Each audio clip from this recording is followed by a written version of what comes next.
ये कहना गलत नहीं होगा कि नेपाल ने मेहनत बहुत करी, लेकिन वर्ल्ड कप से पहले ये हार भी जरूरी थी। ये हार इसलिए जरूरी थी क्योंकि इस हार ने बहुत सारी चीजें एक्सपोज की। इस हार ने बताया कि आपके लूप होल्स क्या हैं। नेपाल एक अच्छी टीम है, एक अच्छी टीम जो लगातार परफॉर्म कर रही है, लेकिन प्रेशर में सैक कर गई। शायद आप इस बात को सुनकर के बहुत खुश नहीं होंगे, लेकिन अगर आप एक बार मैच को प्रीव्यू करेंगे, एक बार फिर से मैच देखेंगे, तो कुछ गलतियां जो नेपाल ने करी, वहां पर मैच हारे। पहली इनिंग्स में बहुत सारी ऐसी गलती हो चुकी थी जो शायद दूसरी इनिंग आने तक आप पहले ही बैकफुट पर आ गए थे।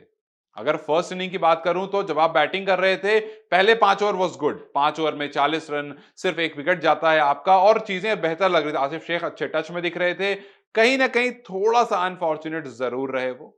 उनकी जो विकेट गिरती है, 37 बॉल में 47 रन करते हैं, 3 सिक्सेस आ चुके होते हैं।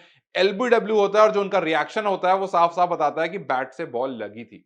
लेकिन लैक ऑफ टेक्नोलॉजी इस मैच में, अभी नेपाल के मैचेस में उतनी टेक्नोलॉजी अब नहीं हुई है कि आप डीआरएस देखो, आप रिव्यूज देखो, आप पिच इन लाइन या इंपैक्ट इन लाइन क्या हुआ है वो देखो। इस वजह से आसिफ शेख जो है वो आउट दे दी गए, because umpires call is always the last call. फिर उसके बाद जब हम आगे बढ़ते हैं, वहां पर जो मिस्टेक हुई, मानो ऐसा लगा कि एक मोमेंटम सा टूट गया, बिकॉज उसके बाद जल्दी जल्दी विकेट गिरे। दीपेंद्र आते हैं, चले जाते हैं। हालांकि उसके बाद दोबारा पारी जरूर संभाली। गुलशन ने अच्छी पारी खेली, 3 छक्के लगाए, 25 बॉल में 34 रन। और उसके बाद जो कुशल मल्ला ने पारी खेली, ये सब हमने देखा कि 11 बॉल में 26 रन है। लेकिन शायद अगर आपने भी ध्यान दिया होगा, दो चीज जिस पर नेपाल सबसे ज्यादा स्ट्रगल कर रहा था, पहली चीज शॉर्ट बॉल।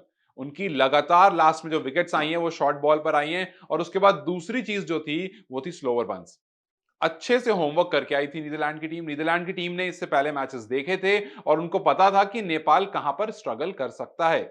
शॉर्ट बॉल पर स्ट्रगल कर रहा था नेपाल, स्लोअर बॉल पर स्ट्रगल कर रहा था नेपाल, और उन्हीं बॉल्स को यूज करके आखिरी 5 ओवर में जो रन और ज्यादा बन सकते थे, क्योंकि कहीं ना कहीं 200 से ऊपर का रन था ये, 200 से ऊपर बनने थे यहां पर। लेकिन जो नेपाल ने लास्ट में गलतियां करी हैं, शॉर्ट बॉल पर लगातार विकेट दे दी आपने।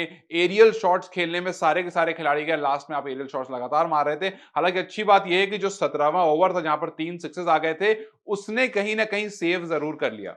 करण के आए, थोड़े से रन वो मार के जाते हैं, वो काफी अच्छा रहा। लेकिन लास्ट में जितने रन आने थे वो नहीं बनते हैं। आप देखो ना, 16th ओवर में आपके सिर्फ 4 रन आए। वो 17th ओवर था जिसने आपको बचा लिया, क्योंकि वहां पर 21 रन आए, 21 रन आ जाते वहां पर। फिर उसके बाद 18वें ओवर में 10 रन, 19 ओवर में 6 रन, मतलब लिटरली 19 ओवर में 6 रन है, 16 ओवर में 4 रन है, और 20th ओवर में भी 10 रन।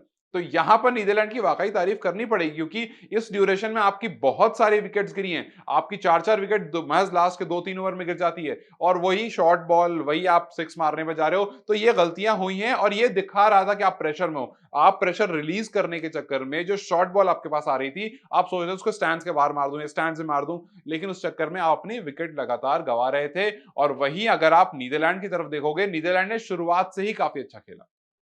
आपने बहुत देर में उनकी विकेट ली। पहला ही ओवर 14 रन का आ गया था, 5 ओवर में 57 रन आ चुके थे।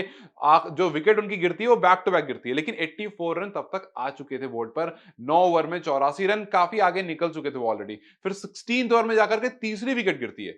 तो जब आप ऐसा टोटल डिफेंड कर रहे हो, आपको विकेट चाहिए होती है और वो नहीं ले पाए। कुछ टाइम पहले ही मैंने ये बात कही थी कि नेपाल कहीं ना कहीं उसकी बॉलिंग यूनिट जो है वो उतनी स्ट्रांग नहीं है।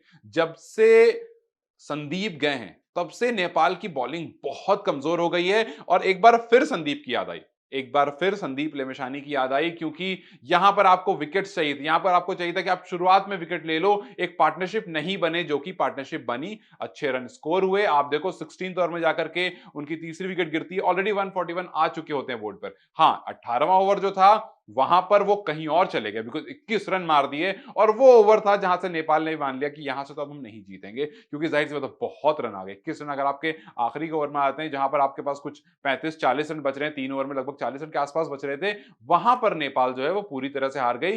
तो इसीलिए मैंने कहा कि वर्ल्ड कप से पहले ये हार इसलिए जरूरी थी, क्योंकि आपने फिर एक बार देखा कि किस तरह से आपकी जो बॉलिंग यूनिट है वो कमजोर दिखी।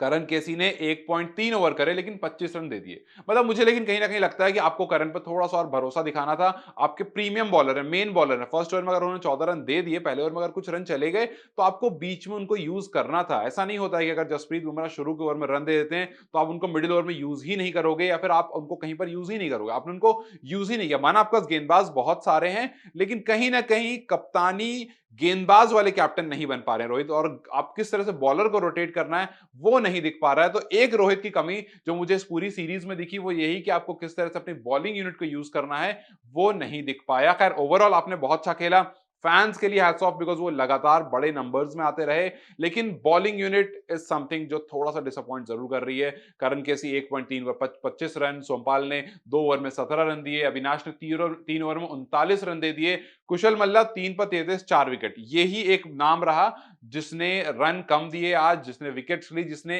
एक छोर संभाल रखा था। लेकिन ये बॉलिंग यूनिट थी जिस पर अब काम करने की जरूरत है।